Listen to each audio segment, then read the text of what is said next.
Alhamdulillahi rabbil alamin arrahmanir rahim maliki yaumiddin iyyaka na'budu wa iyyaka nasta'in ihdinas siratal mustaqim siratal ladzina an'amta 'alaihim ghairil maghdubi 'alaihim waladdallin.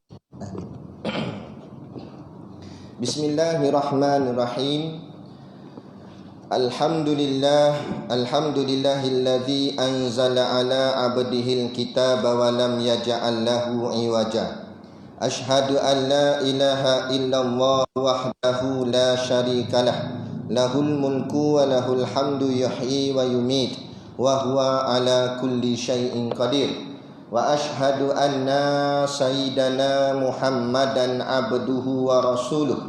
Allahumma shalli wa sallim wa barik ala sayyidina Muhammad wa ala alihi wa sahbihi wa man tabi'ahu wa nasarahu wa walah. Subhanaka la ilma lana illa ma 'allamtana innaka antal alimul hakim.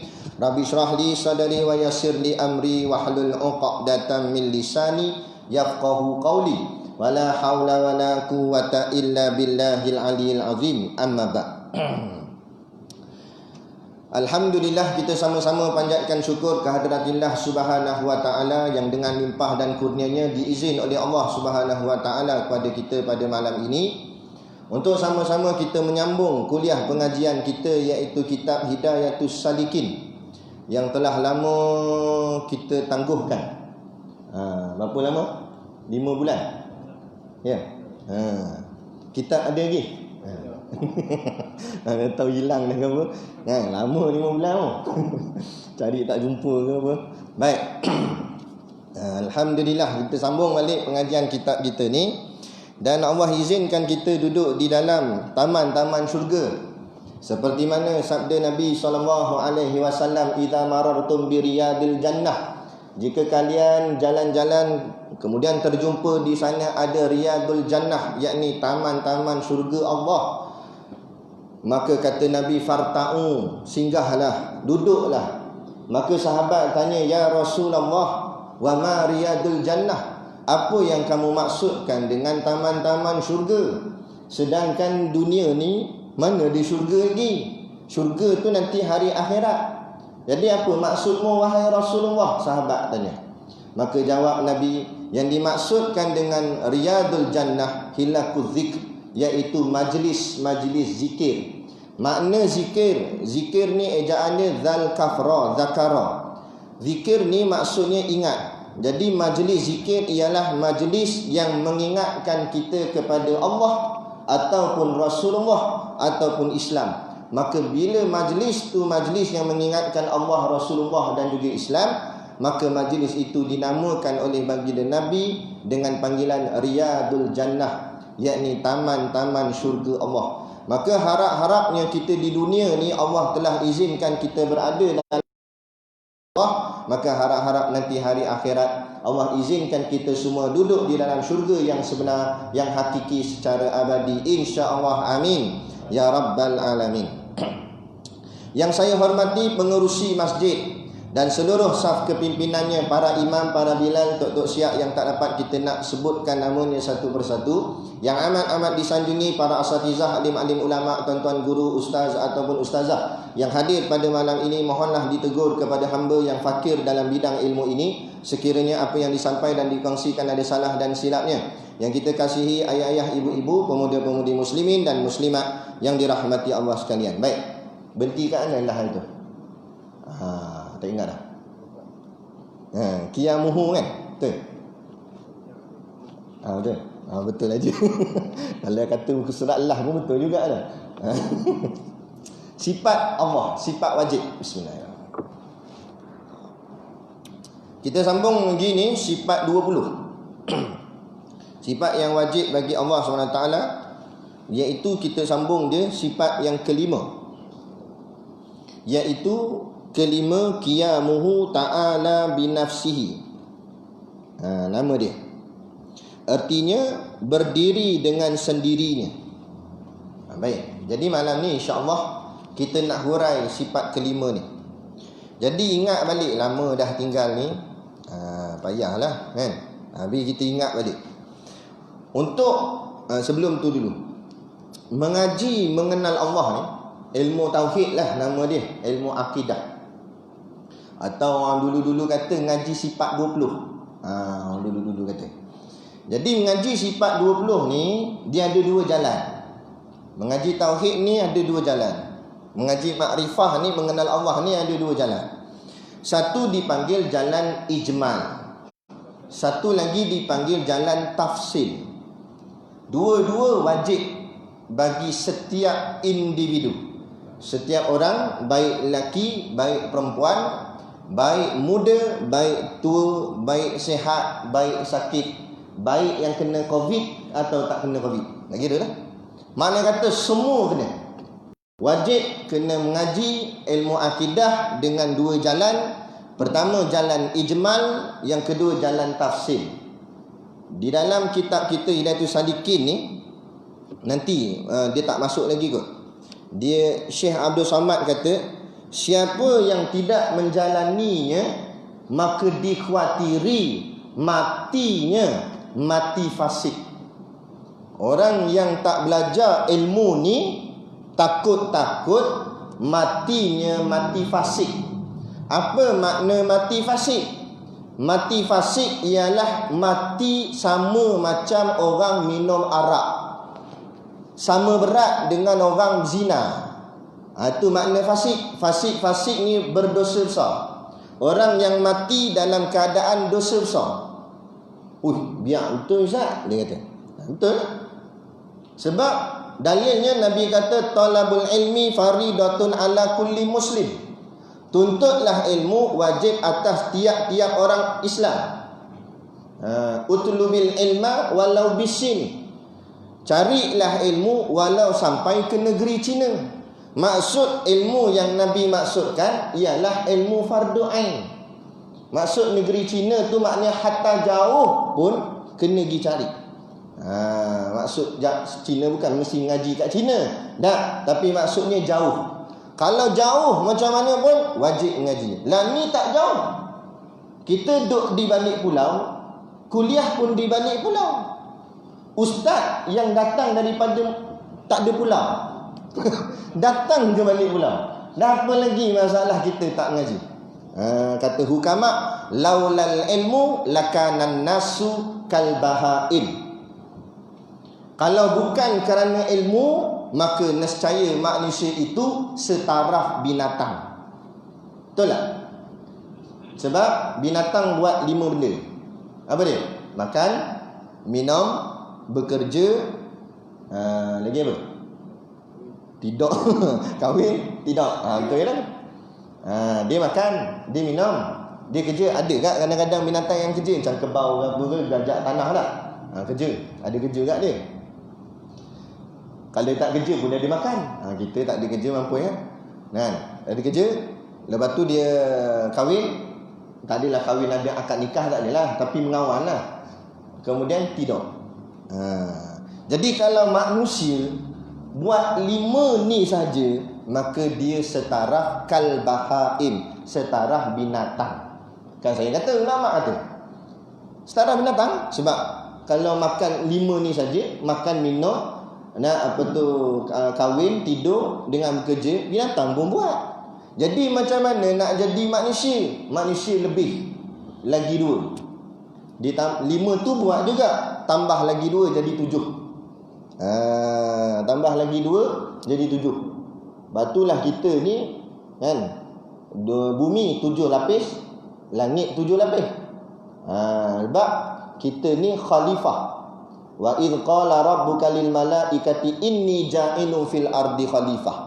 Kata Allah kepada malaikat, aku hendak menjadikan khalifah di bumi. Khalifah dia yang boleh tadbir bumi. Sebab apa? Sebab 7 sifat ni dia ada.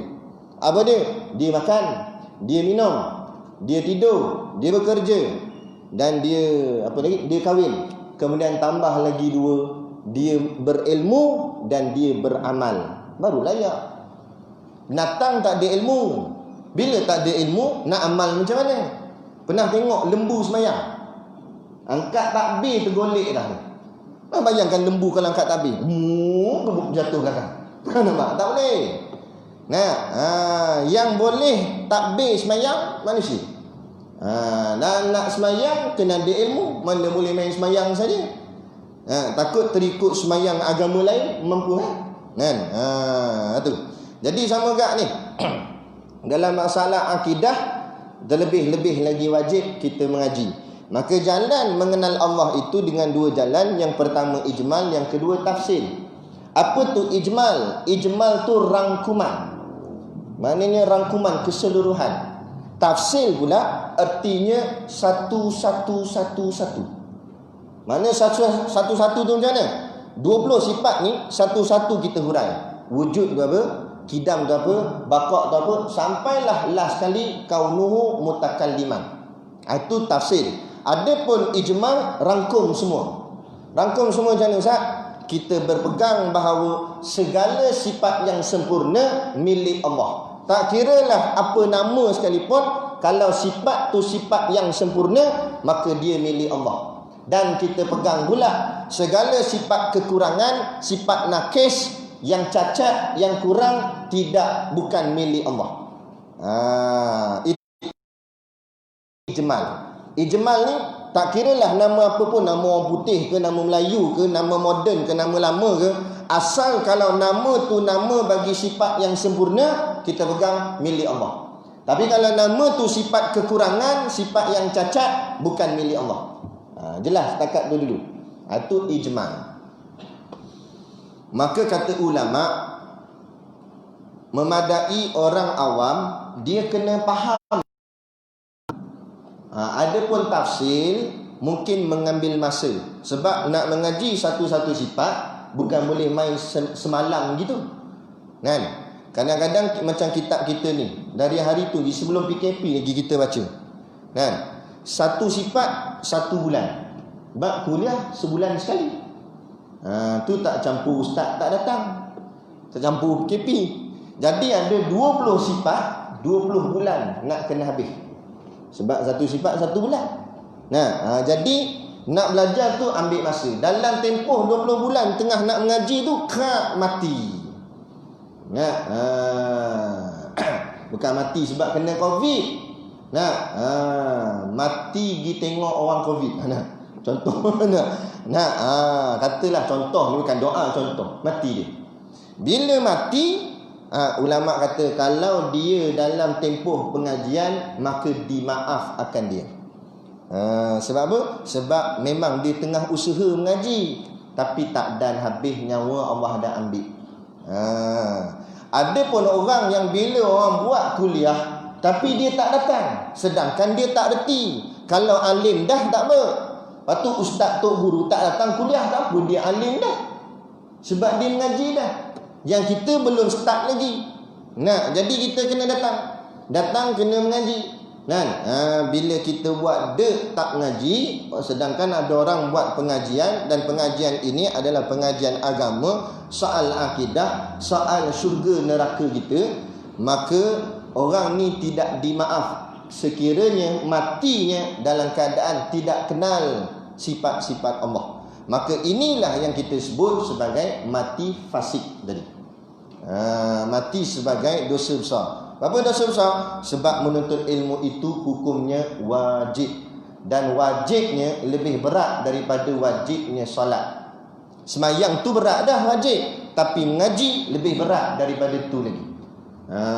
Dalilnya kata Nabi, al-ilmu imamul amal wal amalu tabi'uhu. Ilmu itu imam kepada amal, dan amal itu pengikutnya. Amal-amal tu semayang. Jadi ilmu mendahului amal, mendahului semayang. Tanpa ilmu, kemudian dia semayang, dikhawatiri semayangnya tidak sah ataupun tak betul. Itu penting kena mengaji. Tak apalah. Jadi nak bagi clear dulu, ijmal dulu kita kena pegang kemah-kemah. Kemudian baru kita jalan tafsir satu-satu. Jadi kita nak sambung yang kelima pada malam ini, sifat yang kelima. Untuk jalan tafsir pula, ulama permudahkan kepada kita dengan kita susun dia, senang kita faham. Maka ulama kata untuk kamu mengaji sifat 20 dengan jalan tafsir, maka kamu simpan dia ataupun susun dia dengan 5 perkara. 5 poin. Ada 5 perkara ni, automatik kamu sudah dikira sebagai orang yang mengaji sifat 20 dengan jalan tafsir. Apa dia 5 perkara tu? Yang pertama, nama sifat. Kita kena tahu nama dia apa.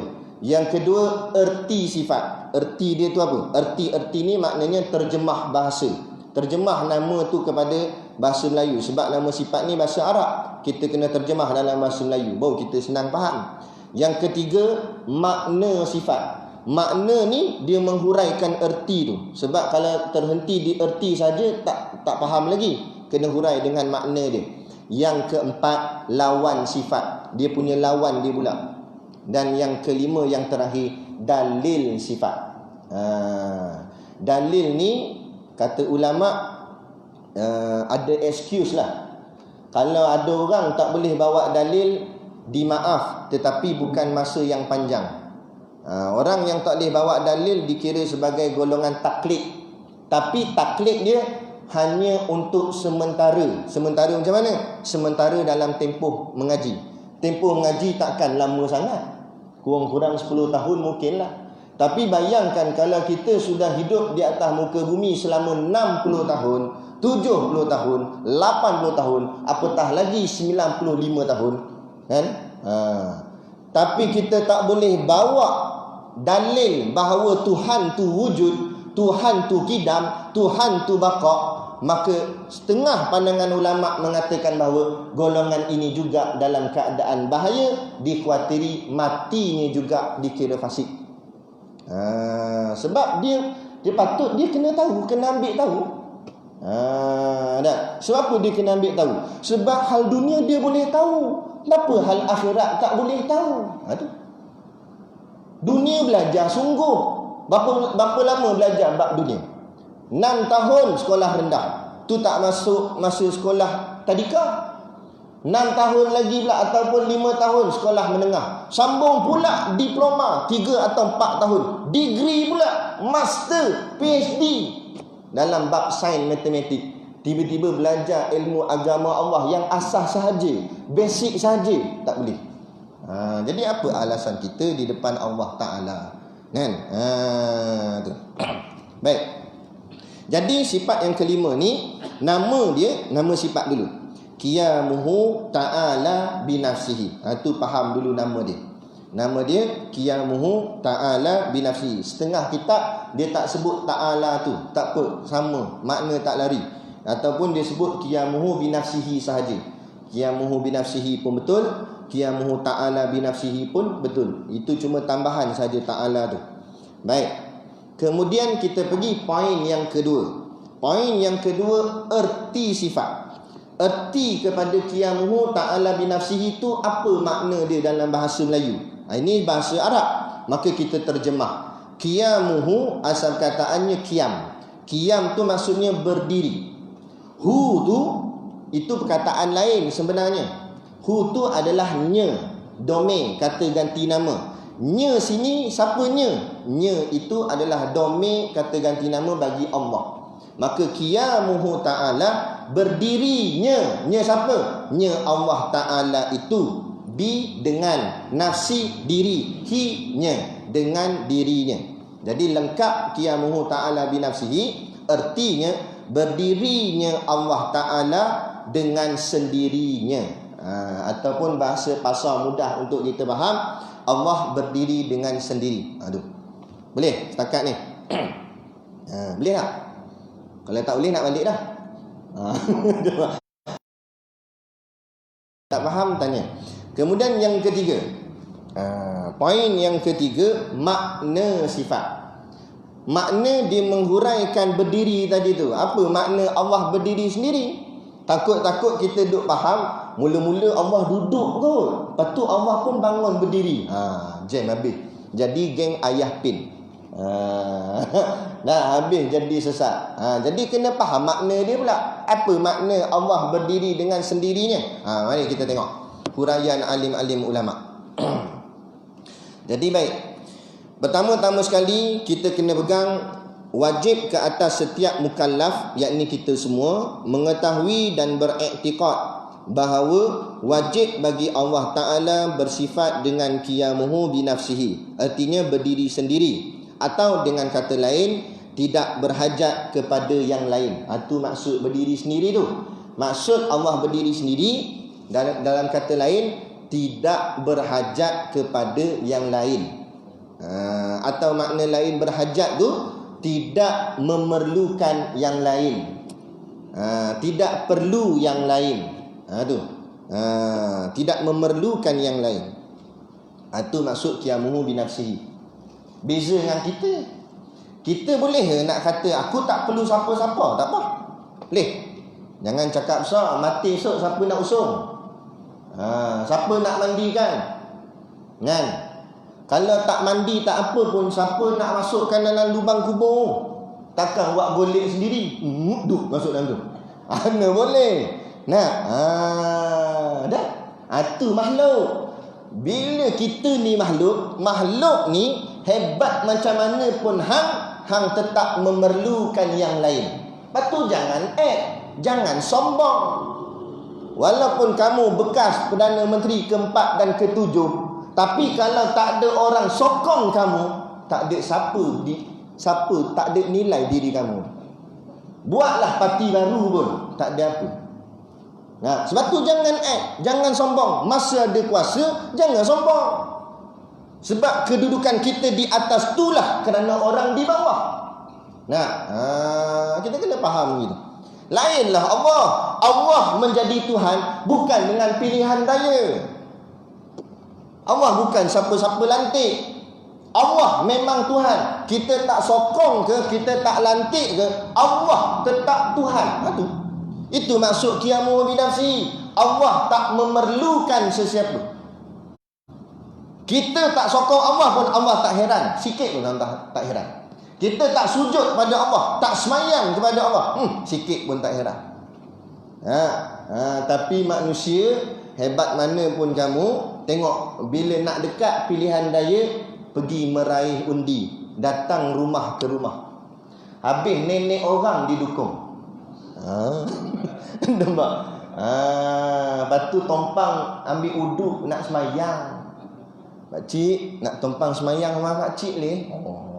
Padahal masjid depan tu nak tunjuk bagus. Ni kata. Masa belum dapat, belum jadi.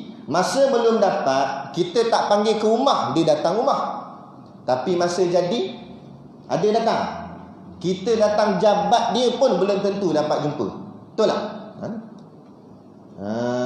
Itulah nama manusia. Dan Allah, masa kita susah Allah ada, masa kita senang pun Allah ada. Kenapa tak cari Allah? Kenapa cari makhluk? Kenapa cari manusia? Itulah bahasa kasarnya, kita ni kadang-kadang kurang ajar dengan Allah. Biadab dengan Tuhan. Masa mu susah bukan main tadah tangan, nitih-nitih air mata sampai basah tikar sejadah. Tok siap terpaksa jemur. Nampak? Basah. Nangis sungguh. Bila senang mana? Tak nampak batang hidung. Alasan, minta maaf sibuk sekarang ni. Dulu time susah boleh pergi masjid. Sekarang projek banyak macam mana nak pergi masjid? Betul tak? Sebab dia tidak kenal Tuhan, tapi dia kenal dunia, dia kenal makhluk.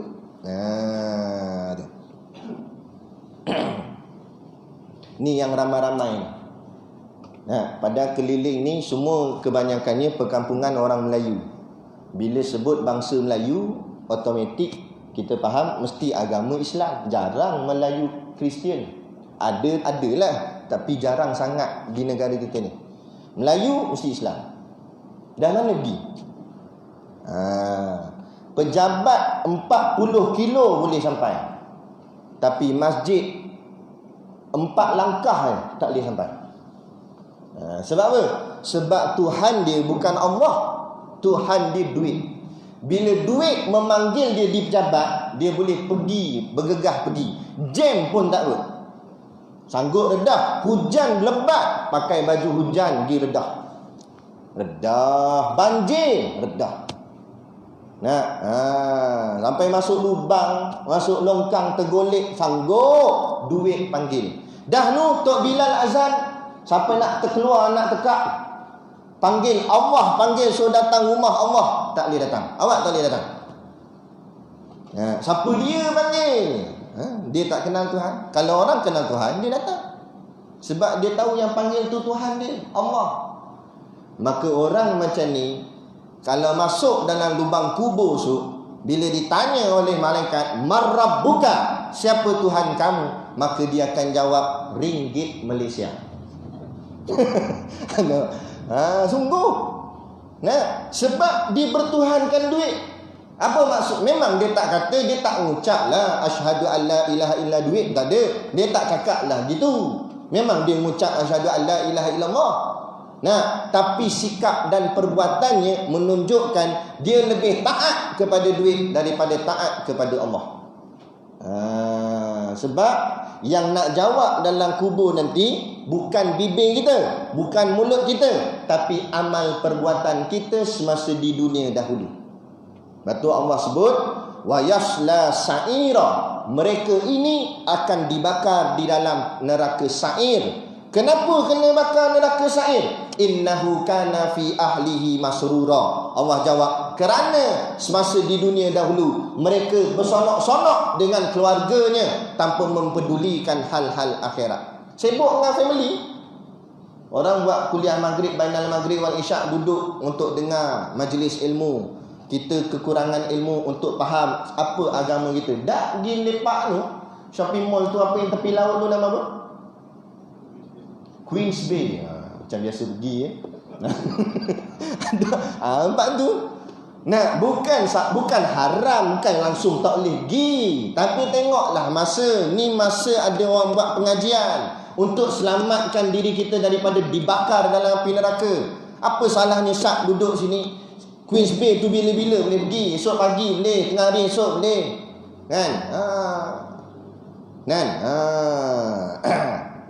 Ini datang bila ada majlis kebesaran.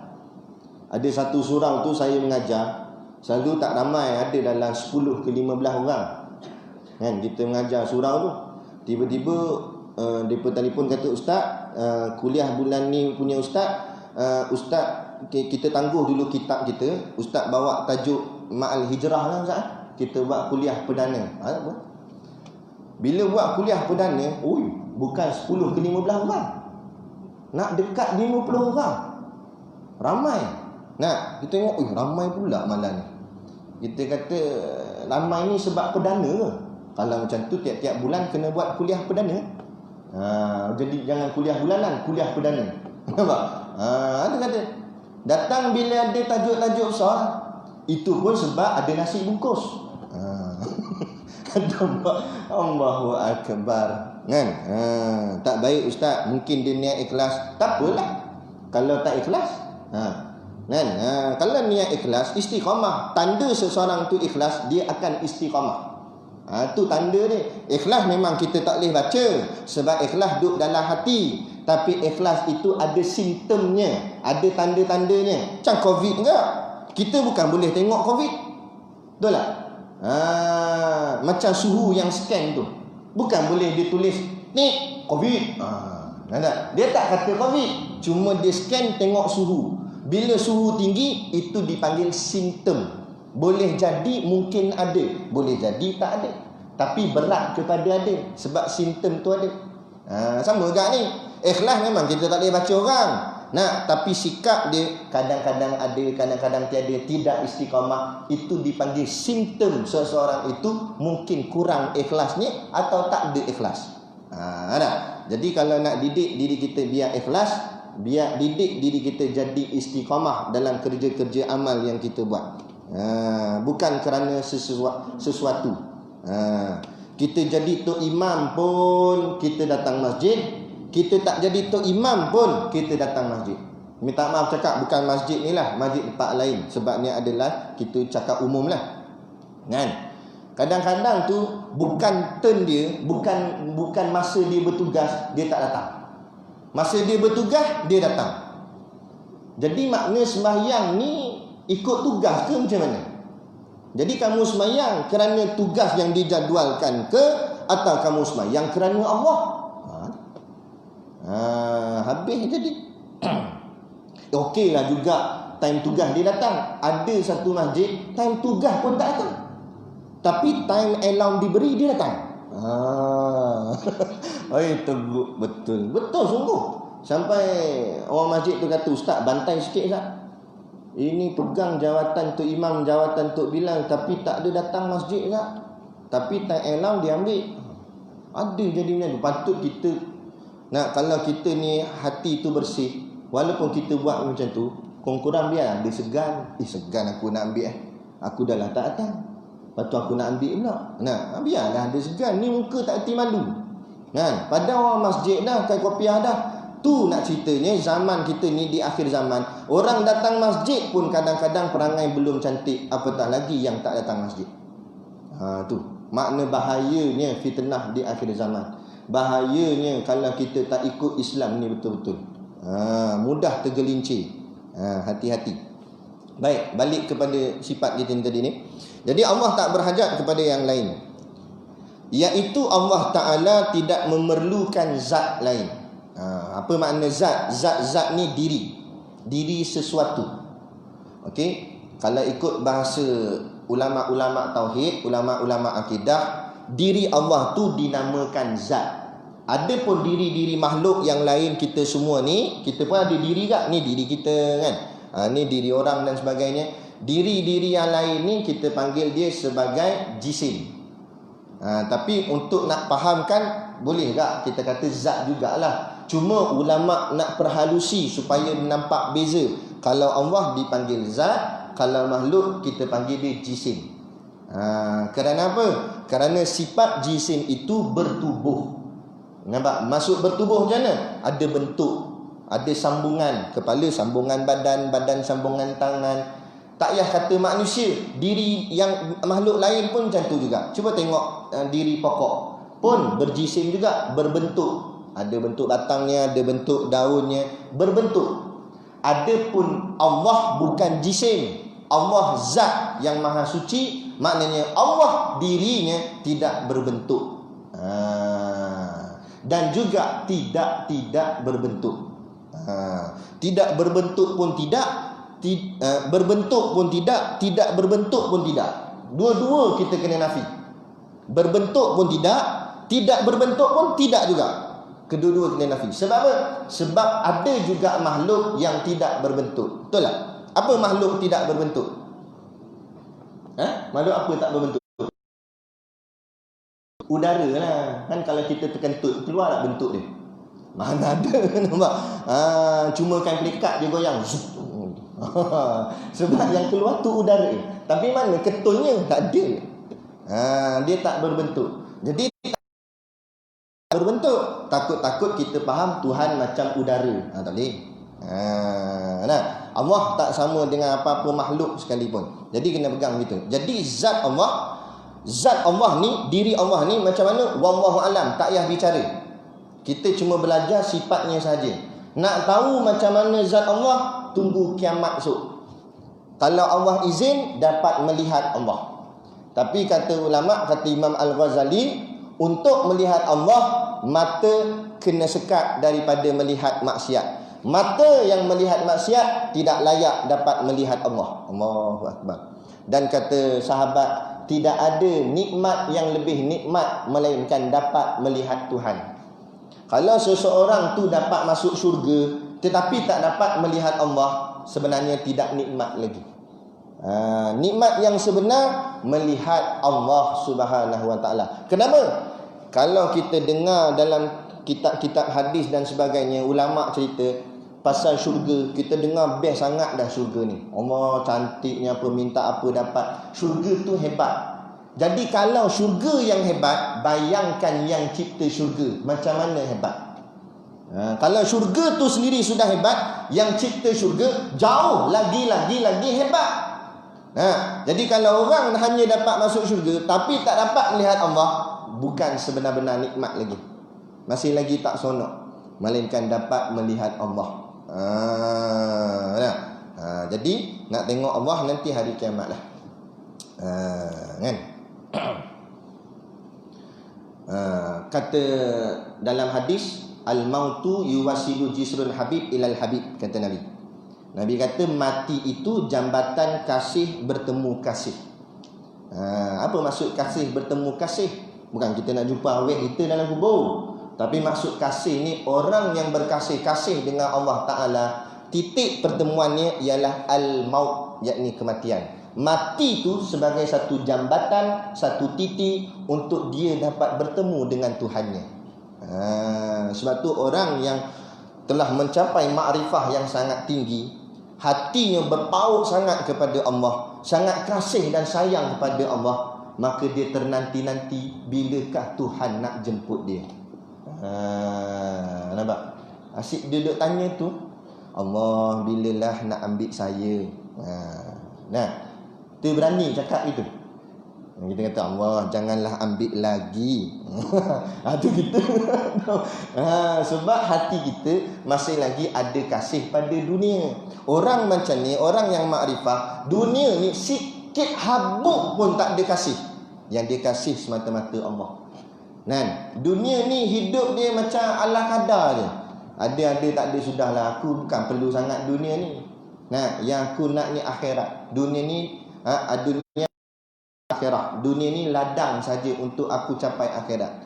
Dunia ni tempat aku nak perbanyakkan banyak mana ibadat supaya aku balik akhirat nanti banyak amal aku boleh bawa. Tu. Walaupun kita tak boleh capai tahap pemikiran macam wali-wali macam ni, tapi kita latihkan diri kita. Tak apalah pergi kerja pejabat ke kerja kilang ke kerja apa pun, pergilah kerja.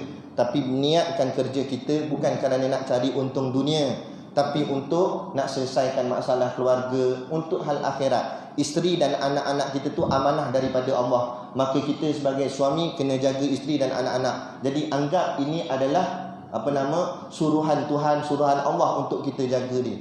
Sebab itulah kita bekerja, baru boleh jadi pahala, barulah namanya jadi ibadah. Tapi dah tujuan kerja sebab nak beli kereta baru, sebab nak rumah besar dan sebagainya, akhirnya jadi matlamat dunia. Sebab tu kadang-kadang tak capai-capai juga. Sebab Allah tak murahkan rezeki, sebab tujuan salah. Tapi orang yang tujuannya betul, rezeki datang bergolek pada dia. Rezeki datang bergolek pada dia. Tengok tok-tok guru, alim-alim ulama. Ada setengah tok-tok guru tu memang duduk pondok, kuliah kat luar pun tak pergi. Duduk pondok, mengajar di pondok aja. Tapi makan minum cukup. Ada je orang hantar bagi makan, bagi minum. Kereta orang bagi free, ada. Dunia datang kat dia. Sebab apa? Sebab hati dia betul-betul tanda ke akhirat. Jadi kita nak sampai tahap tu mungkin susah, tapi macam kita sebut tadi, perbetulkan niat kita, biarlah kerja dunia yang kita buat ni jadi akhirat. Supaya menampung-nampunglah hal-hal amal ibadat kita yang banyak kekurangan ni. Baik. Jadi Allah, zat Allah tidak memerlukan zat yang lain. Diri Allah, maksudnya diri Allah tu tidak memerlukan diri yang lain. Allah tak perlukan diri yang lain. Diri yang lain macam mana? Diri kita semua, diri makhluk ni, Allah tak memerlukan kita. Allah tak memerlukan siapa-siapa pun. Kita berjuang untuk agama Allah, hakikatnya Allah tak perlukan pun. Tapi yang kita berjuang ni untuk diri kita balik, untuk selamatkan akidah kita. Kita berjuang ni kenapa? Kita berjuang sungguh-sungguh, berjuang tegakkan akidah, supaya akidah kita betul, anak cucu kita semua akidah betul. Kalau kita tak pertahankan Islam, kita boleh jamin ke anak cucu kita akidahnya betul 10 tahun, 20 tahun lagi? Ini sudah muncul di Kuala Lumpur. Ada satu persatuan namanya Pure Life ke apa benda tak nama. Maksud dia sini, dia menggabungkan semua agama. Dia buat macam satu bangunan. Kat bangunan tu bentuk kubah pun ada, bentuk salib pun ada, macam-macam bentuk ada. Dia gabung semua. Kristian pun ada situ, Islam pun ada situ, Yahudi pun ada, Hindu pun ada, Buddha pun ada. Yang lagi pelik, Bahai pun ada. Tahu Bahai? Bahai ni selalunya banyak di Iran. Malaysia jarang, tapi ada juga situ. Ni dia campurkan semua. Kemudian dia buat pertemuan. Yang datang wakil daripada orang Islam tu pakai serban, tinggi pula kopiah dia tu. tajam macam ahli sufi. Nah, pakai sorban besar dengan jubah bagai. Lepas tu ada sekali tu dia buat konsert gabungan agama nama dia. Tapi dia buat secara tertutup, sebab tu kebanyakan kita tak tahu. Ada, boleh search dekat Google, tapi saya tak ingat nama dia apa. Kan? Dia gabungkan, dia buat konsert. Ada lagu nasyid dengan qasidah pun ada.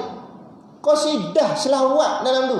Lepas tu naik nak Kristian, nyanyi lagu Kristian. Naik Hindu, nyanyi lagu Hindu. Gabung habis. La ilaha illallah. Tu kita bayangkan. Kalau kita tak pertahankan akidah daripada saat sekarang, bayang 10 tahun, 20 tahun lagi. Apa jadi dengan agama ni? Anak cucu kita adakah betul akidah ni? Nah, ada satu tu, dia doktor. Ada satu perempuan ni, dia tak tahulah. Nah, dia lahir di rumah. Silap ke macam mana tak tahu. Tapi dia lahirkan anak di rumah. Kemudian dia meninggal. Bukan semua doktor lah saya cerita ni, tapi ada satu doktor ni, dia boleh kata apa? Dia kata tahniah mati syahid dalam tersilap. Dia kata mati syahid atas silap. Maknanya dia kata ialah perempuan yang melahirkan anak kemudian meninggal memang dikira syahid, tapi dia kata syahid tu syahid tersilap. Boleh ke syahid tersilap? Syahid ni pilihan Allah. Khalid ibn al-Walid walaupun hampir semua perang dia hadir dan dia jadi panglima perang, tapi Khalid ibn al-Walid mati di atas katil. Nah, wafatnya di atas katil, bukan wafatnya di medan perang. Nah, kerana pilihan Allah. Bukan kita nak kata Khalid al-Walid tak bagus, tapi Allah nak tunjuk situ siapa yang aku pilih, hak aku nak siapa. Kan? Ustaz pun belum tentu confirm matinya elok, husnul khatimah. Kan? Orang awam pun belum tentu su'ul khatimah. Silap-silap kadang orang awam biasa je hadir kuliah itu. Ada mati tengah semayang. Kan? Jadi ni semua hak Allah. Tapi dia boleh kata tahniah syahid tersilap. Dia cakap apa ni? Kamu mempersendakan Allah ke apa? Ni. Nah, sedang dia doktor. Inilah akibat bila mengaji ilmu akademik kemudian tidak disulam dengan ilmu agama. Nah, ngaji-ngajilah, tak pilah mengaji ilmu sains ke matematik. Bagus, Islam raikan supaya melahirkan cendekiawan Islam yang hebat-hebat dalam ilmu sains, ilmu matematik. Tapi kamu bergerak tu atas nama Islam. Jadi kamu jadi doktor sebagai doktor Islam, peguam Islam, engineer Islam. Tapi bila tak mengaji ilmu agama, apa jadi? Nah, hari ni kita faham belajar agama ni untuk jadi ustaz, untuk jadi tok guru, untuk jadi ulama. Tu kita faham. Situ kita silap. Siapa pun kita atas muka bumi ni, bila agama kita mengaku sebagai Islam, wajib kita belajar ilmu agama Islam. Walaupun kita hanya kerja toreh getah dalam hutan. Kita toreh getah dalam hutan. Nah, kemudian babi lintas. Dalam duk toreh tu babi pun toreh juga. Nah, apa hukum? Kena tahu, kena belajar. Boleh tak boleh? Macam mana pakaian kita jadi macam mana? Kena belajar. Saya tak payah belajar. Saya bukan jadi ustaz. Saya kerja toreh getah je. Ada hukum. Jadi nelayan, ada hukum. Dalam tu ada hukum. Di Pangkor dulu ada geng-geng nelayan. Dia nak tangkap ikan, dia terpaksa keluar awal-awal pagi sebelum subuh keluar dah. Kan? Jadi Tok Guru perasan, Tok Guru Siddiq Nur perasan, tanya, dah bila semayang subuh? Dia kata kami qada Ustaz. Qada? Tiap-tiap hari kami qada. Pukul 12 itu semayang subuh. Anak tak tahu hukum, pakai kod hentam saja. Mujur qada tak yang langsung tak qada? Wak tak duli sebiji macam kapi. Wak tak duli dia semayang. Kan? Berapa ramai dah hari ni anak-anak muda tak semayang. Kan? Lepas tu kadang-kadang saya singgah shopping mall ke apa, kadang kita beli barang apa, kita singgah semayang surau kat dalam tu. Nak terharu jugalah. Dan masih lagi lah kita ucap rasa syukur bila kita tengok ada anak muda walaupun pakai topi, pakai t-shirt, pakai selajin, tapi bila masuk waktu semayang, dia masuk surau dan dia semayang. Tak apalah. Tapi Kita tak boleh biarkan benda macam ni. Kita kena tarik mereka untuk bukan hanya setakat semayang, tapi belajar apa tu semayang. Hari ni kita cuma berkata, tak apa, janji solat. Jangan janji solat je. Takut solat tu tak betul. Sebab apa? Sebab Allah ancam, fawailul lil musallin, neraka wil bagi orang yang semayang. Kalau tak ada ancaman, tak apa. Ni ada ancaman. Pada orang tu semayang dah. Musallin tu maknanya orang yang semayang. Orang semayang pun Allah ancam dengan neraka, apatah lagi tak semayang. Maknanya bukan hanya semayang, tapi mendirikan semayang. Sebab tu kalau kita baca dalam ayat Quran, bila jumpa perkataan solat, mesti didahului dengan akimus, ataupun akimus solat. Mesti ada perkataan mendirikan solat. Kerana bukan hanya solat tu saja nak dikerjakan, tapi mesti dikerjakan rukun-rukun ataupun hak-hak semayang tu. Bukan pakai kod hentam. Tapi hari ni semakin jauh. Jadi kita kena ingat, ibadat kita buat ni sebab kitalah yang memerlukan Allah, bukan Allah yang memerlukan kita. Kita berjuang pertahankan agama sebab kitalah yang memerlukan agama ni, bukan Allah yang memerlukan agama ni. Allah tak kisah nak semayang ke nak ikut.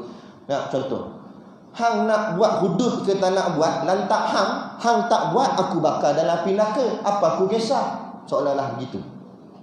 Betul tak? Bila kita tak laksanakan hukum Allah, tengok kes jenayah kita macam mana. Adakah menaik atau menurun? Menaik. Saya kuliah di masjid penjara Tapah. Dia kata, ustaz, penjara makin tambah ustaz. Patut kalau kita berjaya, penjara makin kurang. Allah ustaz, blok kosong ni tak ada panduan. Patut gitu. Ni dah makin pening sebab nak tambah blok lagi, nak tambah penjara lagi. Maknanya selesai masalah? Tak selesai. Makin banyak kes. Sampaikan mereka cerita dengan saya. Dia kata, ustaz, ada jenis banduan yang buat penjara ni macam rumah nombor 2. Dia baru je bebas, lepas seminggu masuk balik ustaz. Muka yang sama. Macam tak heran apa pun masuk penjara ni. Tak kisah apa pun. Tak takut apa dah. Sebab apa? Sebab apa tak takut? Sebab hukuman tu manusia buat. Tapi hukuman Allah buat, walau belum laksana, sudah gegar parlimen. Betul tak? Baru sebut takut dah AJK masjid. Nampak? AJK masjid takut. Ustaz sebut kita ni bab Jangan dia kata. Dululah, sekarang dah okey. Takut. Itu nak ajar hukum Allah mendatangkan takut. Takut tu bahasa Melayu, bahasa Arab namanya takwa. Itulah Tok Khatib sebut atas mimbar. Ittaqullah, takutlah kamu kepada Allah. Kita nak bagi takut. Contoh anak nak tunjuk. Nak sebatan syariah dengan sebatan cara sivil, cara mahkamah awam. Sebatan cara barat yang mereka laksanakan, angkat tangan tinggi ni. Dia sekali dia libah dengan dia berpusing, tukang libah. Pusing. Menjerit habis orang. Tercabut dia punya daging. Tapi sebatan syariah bukan begitu. Sebatan ikut cara Islam, kepit tak boleh angkat ketiak ni, kepit gini. Tak. Kemudian ada orang tanya, kalau macam tu nak sakit apa Ustaz? Memang Islam bukan nak bagi sakit. Kita yang salah faham. Sebab apa? Sebab kita dengar daripada barat yang kata, kafir yang kata. Kita tak dengar ulama kata. Islam bukan nak bagi sakit, Islam nak bagi takut. Dalil takut bila Allah kata orang berzina mi'ata jaldah, disebab 100. Dengar angka 100 pun takut dah. Betul tak? Dengar 100. Nak bagi takut. Bukan nak bagi sakit. Sama dengan potong tangan. Bukan ambil kapak tak gitu. Bukan. Dibius dulu. Ada doktor pakar akan cek. Bius tak bagi sakit. Masuk bilik operation, macam buat pembedahan, baru potong, ikut pelan-pelan potong. Lepas tu jahit semula supaya darah tak menitik. Nampak? Potong pula di pergelangan tangan. Dia sedar-sedar tak rasa apa-apa. Tengok-tengok tangan dah tak ada. Tu je. Memang dia tak rasa sakit, tapi dia insaf tak? Bukan setakat dia insaf, habis dia balik kampung pun jadi insaf. Sebab kalau orang mencuri ni kadang-kadang dia ada persatuan dia. Persatuan Pencuri Balik Pulau nama dia. Bila dia balik kampung, kawan dia tanya, mana pergi tangan? Ya, hudud kena potong. Taubat semua. Akhirnya masuk masjid. Tiba-tiba dia jeling ke tabung. Ada tabung kan? Berarti dia teringat tangan dia. Tangan tak ada. Jangan. Ada. Nampak? Itulah Islam sebenarnya. Jadi Allah tak heran. Mu nak laksana hukum aku ke tak buat ke, mu juga yang sakit.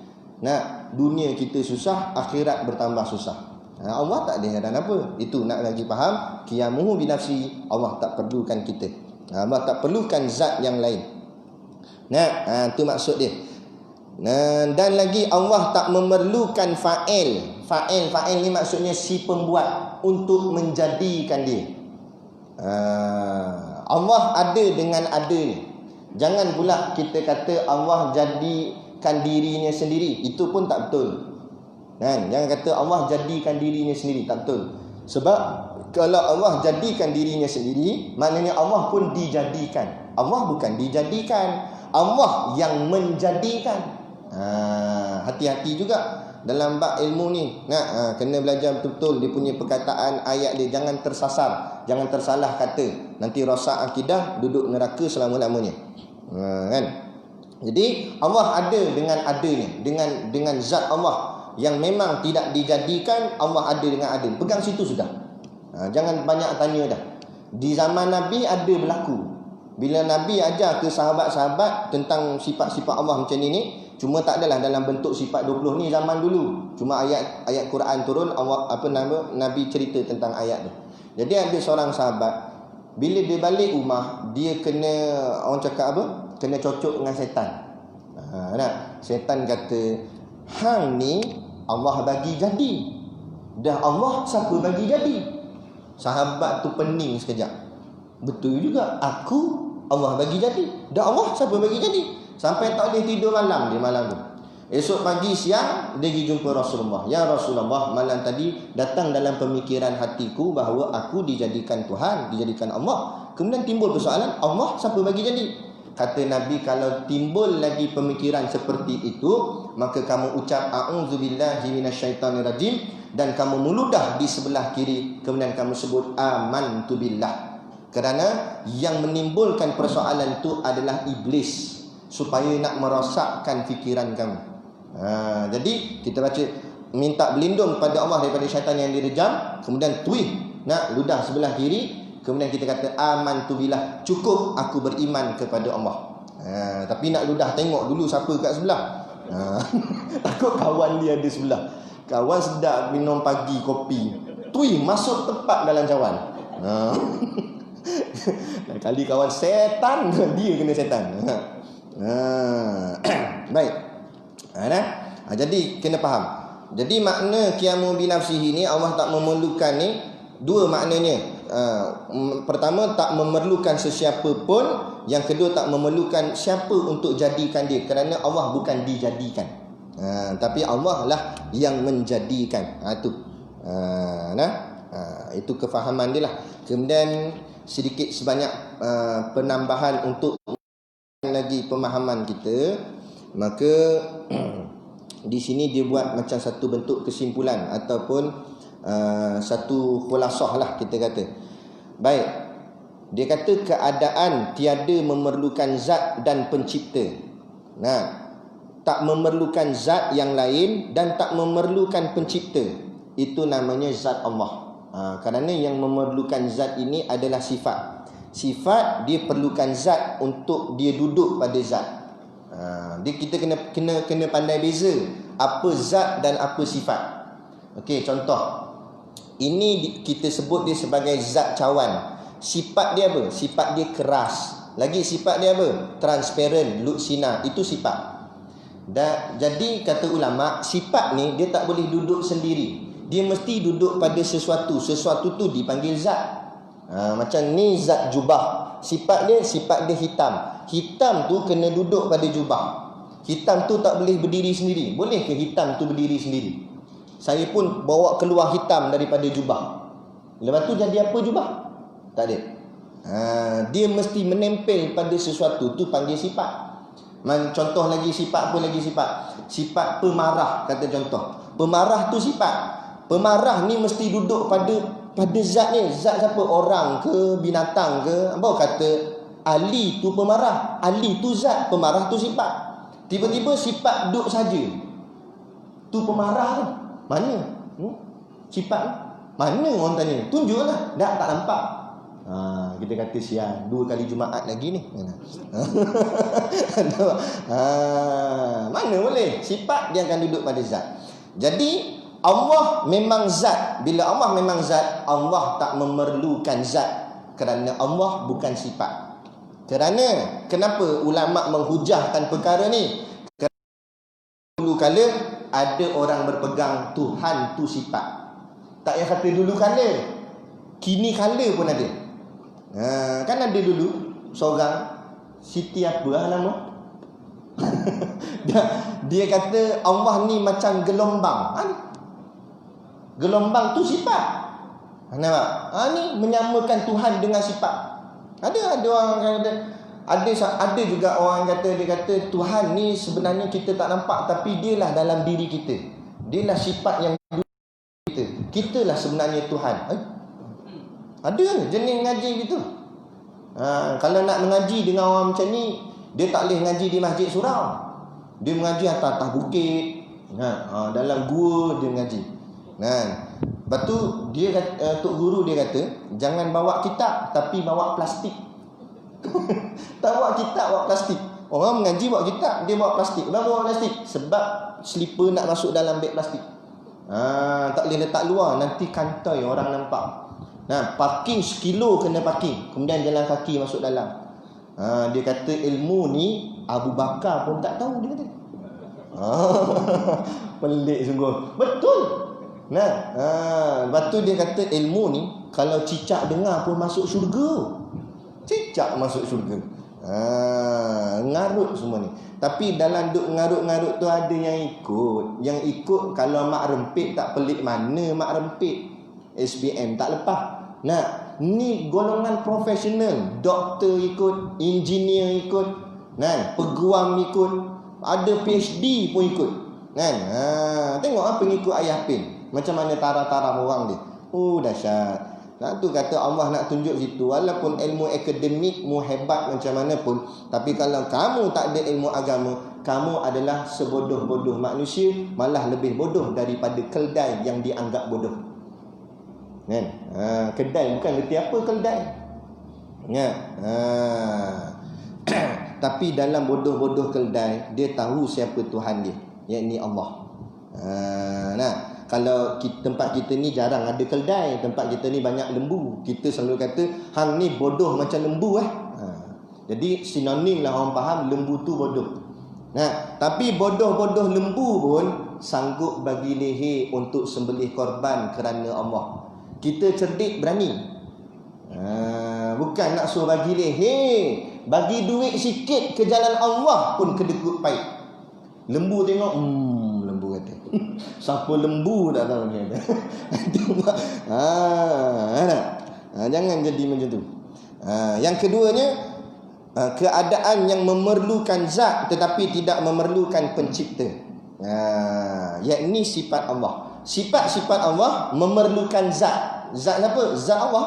Sebab sifat Allah mesti duduk pada zat Allah, tapi sifat Allah tak memerlukan pencipta. Sifat Allah bukan dicipta.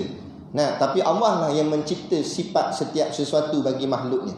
Kemudian yang ketiganya, kata Syekh, tidak memerlukan zat tapi memerlukan pencipta. Zat dia tak perlu sebab dia pun zat dah, tapi dia perlukan pencipta. Siapa dia? Zat makhluk, ataupun ulama menamakannya sebagai jirim ataupun jisim tadi. Kita ni jirim ataupun jisim, yakni diri kita ni tak memerlukan diri yang lain sebab kita memang diri dah, tapi kita memerlukan Allah yang mencipta diri kita. Dan yang terakhir, yang keempat, memerlukan zat dan pencipta, iaitu dipanggil sifat ataupun arak. Zat pun dia perlu, pencipta pun dia perlu. Itulah sifat-sifat makhluk, atau bahasa ulama letak arak. Sifat kita ni dipanggil arak. Arak tu maknanya sifat yang berubah-ubah. Kejap-kejap ada, kejap-kejap tak ada.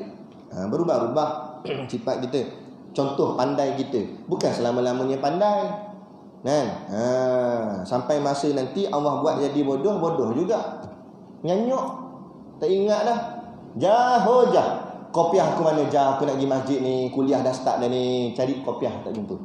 Bini habis longkar dalam bekas baju lah apa semua. Cari. Dalam kali bini tengok. Lah atas kepala.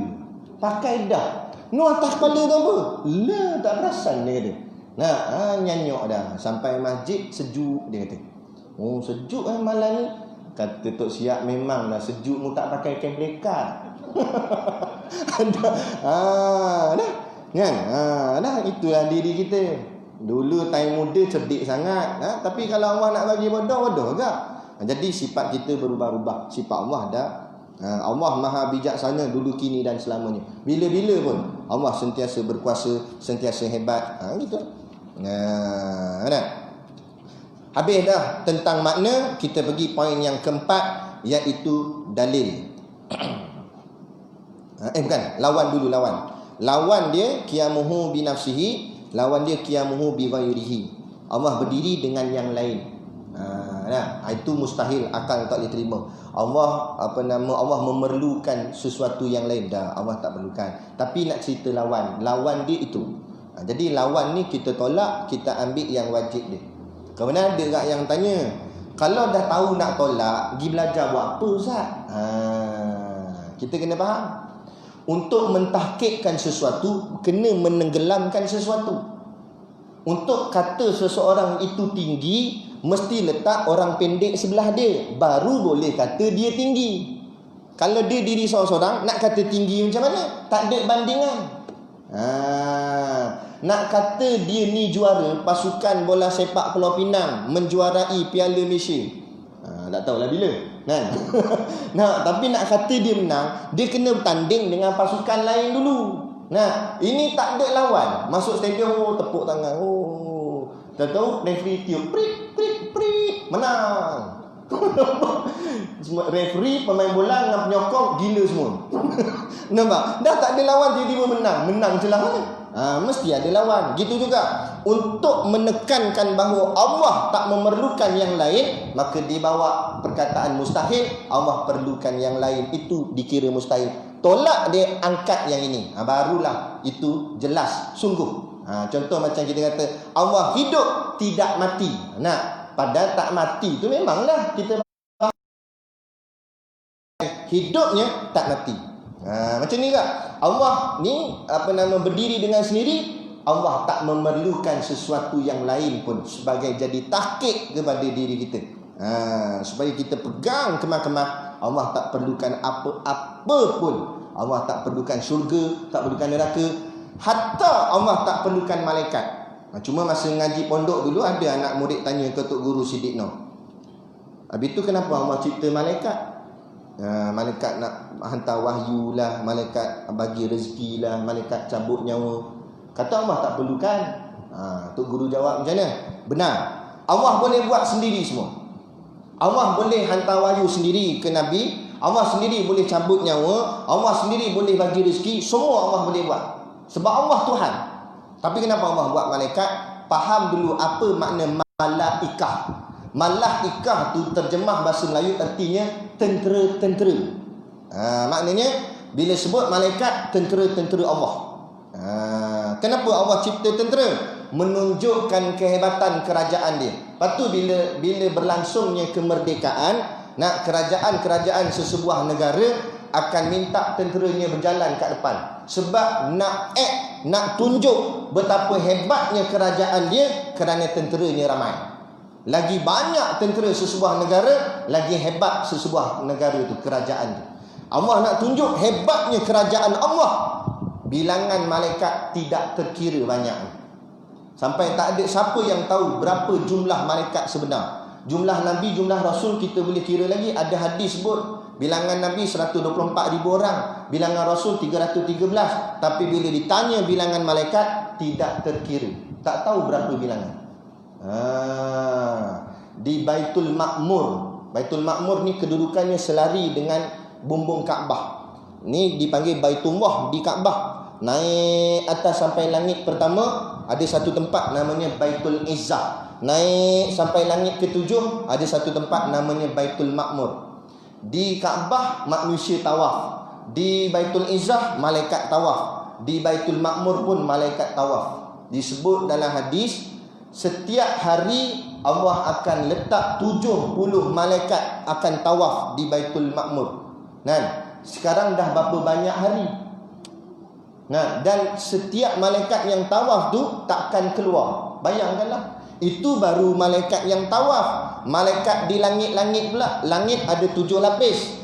Kata Nabi ke sahabat, langit itu rupanya begini. Kata Nabi. Yang cerita ni guru saya Syekh Omar nama dia. Nah, dia kata Nabi buat tangan gini, isyarat gini. Sahabat tanya, ya Rasulullah, kenapa buat tangan gitu? Nabi menunjukkan bahawa langit itu jadi melendut kerana terlampau banyak malaikat yang duduk di setiap langit. Berapa? Wallahu a'lam. Setiap langit tu banyak malaikat sampai melendut macam rak kita sangat kitab, melendut kita apa nama papan gitu. Macam tu. Maknanya itu barulah malaikat di langit. Malaikat yang kat bumi pula roket atik kat diri kita ni. Setiap orang ni ada malaikat catat amal, malaikat bagi rezeki, malaikat jaga bukit, malaikat jaga laut, macam-macam malaikat, banyak malaikat.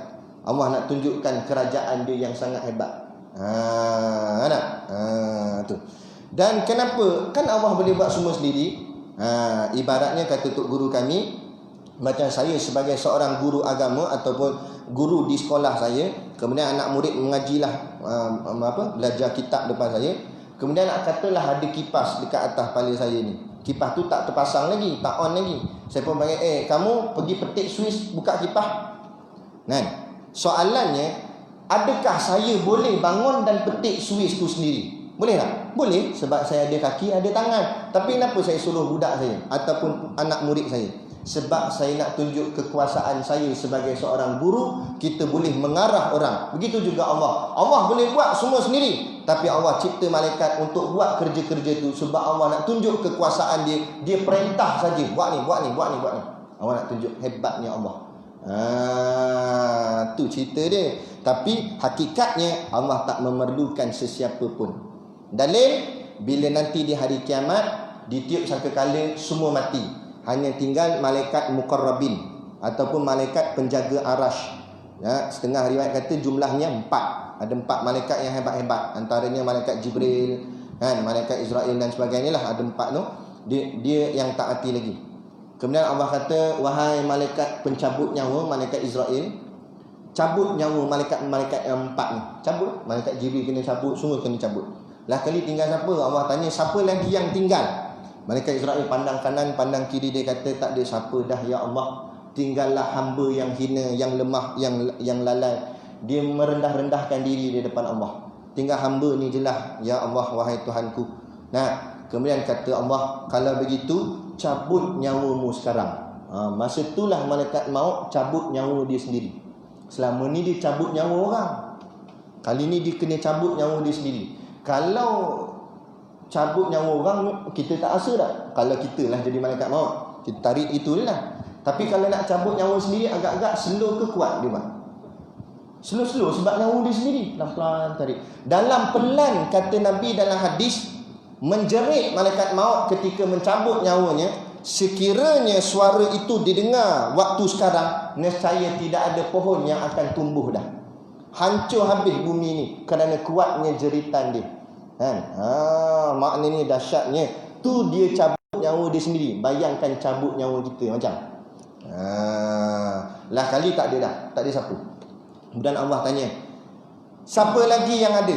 Sunyi sepi. Tak ada siapa jawab. Sebab semua mati. Siapa lagi? Kata Allah, tak ada. Masa itulah Allah tunjukkan kehebatan dia. Bangkitlah mana kerajaan yang kata hebat masa kat dunia ni. Bangun. Mana? Tak payah kata kerajaan Malaysia, kerajaan Amerika, bangun. Kerajaan Rusia, bangun. Tunjukkan kehebatan. Dulu kata X sangat, hebat sangat, bangkitlah. Tak boleh bangkit. Tak ada siapa bangkit. Allah yang maha kuasa. Tu Allah nak tunjuk. Jangan kita sombong. Kita bawah genggaman, bawah kekuasaan Allah. Tu maksud Allah tak memerlukan sesiapa pun. Itu macam ni hidup balik. Allah lah yang hidupkan balik. Mana Allah boleh buat sendiri semua. Tu. Jadi inilah kefahaman kita. Maka dari di situ jugalah kita letakkan poin yang kelima sebagai dalil bahawa kita kalau nak dapat dalil ni, kalau dalil Quran hadis boleh rujuklah.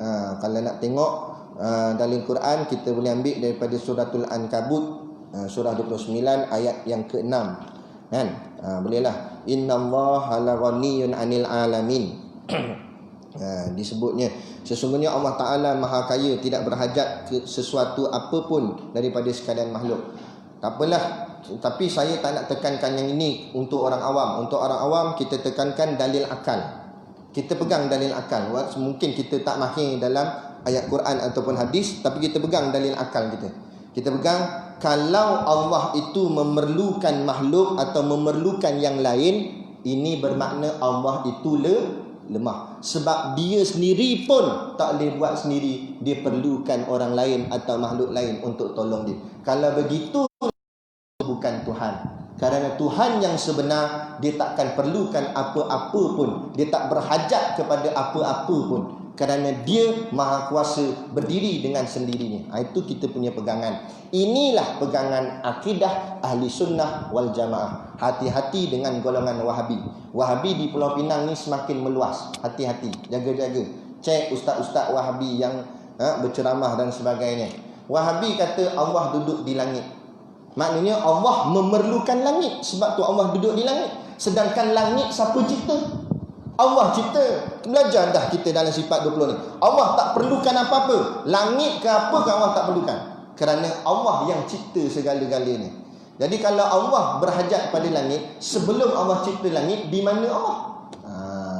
Jadi tak boleh kata begitu. Ar-Rahman macam mana?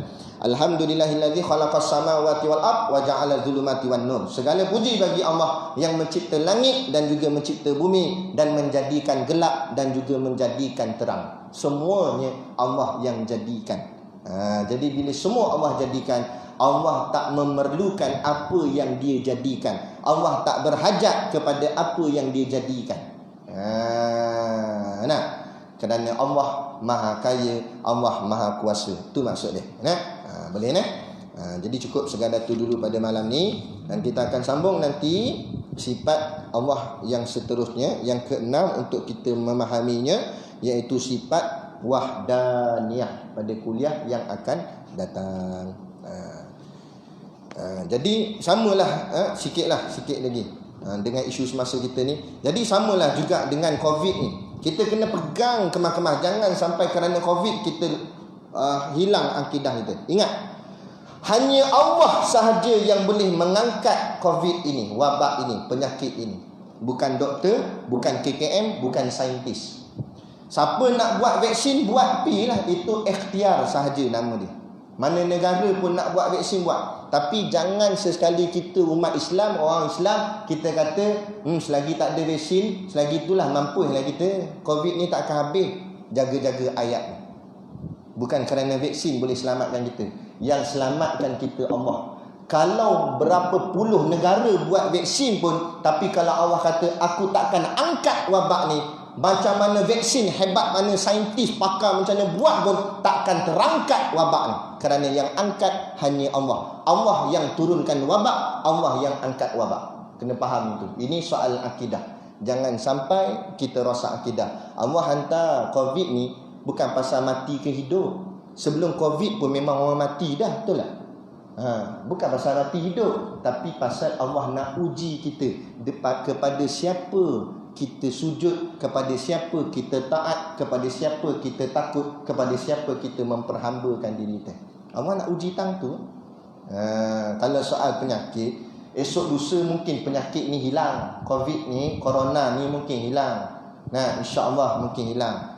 Tapi bukan bila hilang corona selesai masalah. Allah boleh turunkan penyakit lain pula, mungkin koroni pula ke apa. Kan? Penyakit datang dan pergi, tuan-tuan. Penyakit datang dan pergi. Hilang penyakit ni, datang penyakit lain. Hilang itu sekadar ujian dunia. Tapi yang kita kena hati-hati, seperti mana yang Tok Khatib selalu sebut, ya ayyuhalladzina amanu taqullaha haqqa tuqatih wa la tamutunna illa wa antum muslimun. Wahai orang-orang yang beriman, bertakwalah kamu kepada Allah dengan sebenar-benar takwa, dan jangan kamu mati melainkan dalam keadaan Islam. Tu kita nak. Jangan kita mati melainkan kita mati mesti sebagai orang yang beriman, orang yang Islam, baru kita selamat. Cerita mati, semua akan mati. Kena Covid pun mati, tak kena Covid pun tetap bakal mati. Kerana kullu nafsin dha'iqatul maut. Setiap yang bernyawa pasti mati. Cuma persoalan mati kita sebagai orang beriman atau kafir. Itu kita kena risau. Jadi moga-moga apa yang kita sampaikan pada malam ni memantap dan mengukuhkan lagi iman kita, akidah kita, supaya kemas dan supaya kita keluar daripada dunia ini nanti dalam keadaan kita benar-benar orang yang beriman di sisi Allah, insya-Allah. Jadi sekadar tu pada malam ni. Dan macam biasalah ada produk perniagaan, dan disebabkan 5 bulan dah tak datang, jadi tuan-tuan kena beli macam 5 bulan punya barang. Nah, kalau telur masin 5 balang kena bawa balik. Setiap seorang. Nampak, sebab dia kodor balik. Kodor yang dah lepas dulu. Jadi insya-Allah pakat-pakatlah membeli sambil menerima bantu sekolah agama kami, pondok kami, supaya dapat melahirkan pelapis-pelapis ulama pada masa-masa akan datang, khususnya di dalam negara kita Malaysia dan umumnya di seluruh dunia, insya-Allah. Jadi sekadar tu, wabillahi taufiq wal hidayah. Wassalamualaikum warahmatullahi wabarakatuh. A'udzu billahi minasyaitonir rajim. Bismillahirrahmanirrahim. Alhamdulillahirabbil alamin, wassalatu wassalamu ala asyrafil anbiya'i wal mursalin sayyidina Muhammad wa ala alihi washabihi ajmain. Allahumma taqabbal minna salatana wa du'aana innaka antas samiul alim wa tub alaina innaka antat tawwabur rahim. Allahumma ja'al dinana dinan nabi Muhammadin sallallahu alaihi wasallam, wa islamana islamal muslimin, wa imanana imanal mu'minin, wa salatana salatal khashiin, wa a'malana a'malas salihin, wa niyatana niyatal mukhlisin, wa dhunubana ya Allah dhunubal mustaghfirin, wa hayatana hayatal ulama, wa mautana bimauti syuhada, wa dakhinal jannata ma'al anbiya'i alaihimus salatu wassalam. Rabbana atina fid dunya hasanah wa fil akhirati hasanah wa qina azaban nar, wa qina azaban nar, wa qina azaban nar. Wa sallallahu ala khairi khalqihi sayyidina Muhammad wa ala alihi wa sahbihi wasallam. Subhana rabbika rabbil izzati amma yasifun, salamun alal mursalin walhamdulillahi rabbil alamin. Amin ya rabbal alamin. Taqabbalallahu minna wa minkum. Takbir.